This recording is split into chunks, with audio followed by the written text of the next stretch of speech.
BRS నేతలపై తీవ్రస్థాయిలో విమర్శలు గుప్పించారు మంత్రులు భట్టి, ఉత్తమ్, పొంగులేటి.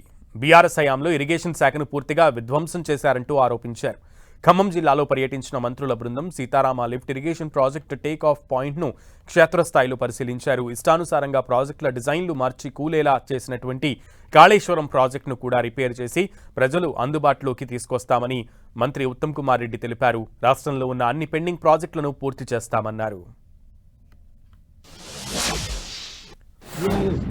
ప్రభుత్వ హయాంలో ఇరిగేషన్ సంబంధించినటువంటి అనేక ప్రాజెక్టులు ఏ రకంగా రీడిజైన్ చేసి అంచనాలు పెంచి జరిగిన దోపిడీ గురించి లూటీ గురించి కూడా చాలా స్పష్టంగా ఉత్తమ్ కుమార్ రెడ్డి గారు మనందరికి వివరించారు. అక్కడ కాళేశ్వరం పేరు మీద రీడిజైన్ చేసి సీతారామ ప్రాజెక్ట్ అనే పేరు మీద దాదాపు 24,000 కోట్లు పెంచారు, ఇంక్లూడింగ్ సీతమ్మ సాగర్ బ్యారేజ్. అంటే ఆ బ్యారేజ్ కంప్లీట్ చేయకపోతే దీనికి వాటర్ కూడా లిఫ్ట్ చేయడానికి సరిపో part of this barrage project. ప్రజాస్వామ్యాన్ని దుర్వినియోగం చేస్తూ దోపిడీ చేసే కార్యక్రమాన్ని తెరలేపి 10 సంవత్సరాలు అప్పటికే దాదాపు 7,500 పైబడి ఖర్చు పెట్టారు.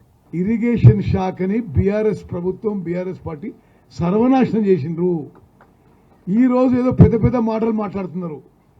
ఈరోజు ఏదో ఎల్నినో ప్రభావం వచ్చి వాళ్ళ హయాంలోనే వాళ్ళే నిర్మించిన బ్యారేజీలు వాళ్ళ హయాంలోనే అది డ్యామేజ్ అయితే అది మమ్మల్ని ఏదో ఒక తప్పుడు ప్రచారంతో బదనాం చేసే ప్రయత్నం చేస్తున్నారు.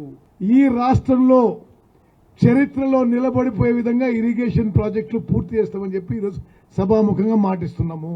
ఇరిగేషన్ మా గవర్నమెంట్కి హైయెస్ట్ ప్రయారిటీ.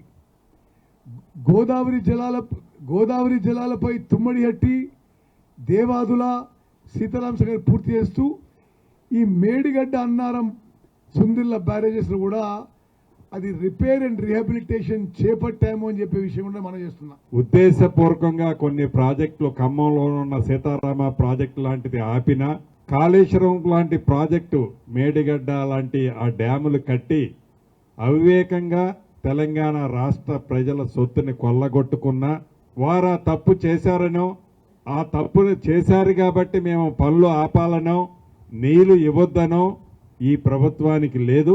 కాళేశ్వరం ప్రాజెక్టు ఈ ప్రభుత్వం ఉద్దేశపూర్వకంగా ఆపింది అని ఒంటి నిండా విషాన్ని నింపుకొని విషాన్ని చిమ్మే ఆనాటి 10 సంవత్సరాలు పరిపాలించిన ప్రబుద్ధులు ఏదైతే ఈనాడు రాష్ట్ర వ్యాప్తంగా రోడ్లంట తిరుక్కుంటూ అవాకులు చవాకులు పేరుతున్నారో, కాంగ్రెస్ పార్టీ కానీ కాంగ్రెస్ ప్రభుత్వం కానీ అలా చేసే ఉద్దేశం లేదు అని మరొక్కసారి చెప్తూ, ఇక్కడ బేసిజానికి కాంగ్రెస్ పార్టీ పోదు, మీరు చేసే తప్పుడు ప్రచారాన్ని విరమించుకోవాలని మరొక్కసారి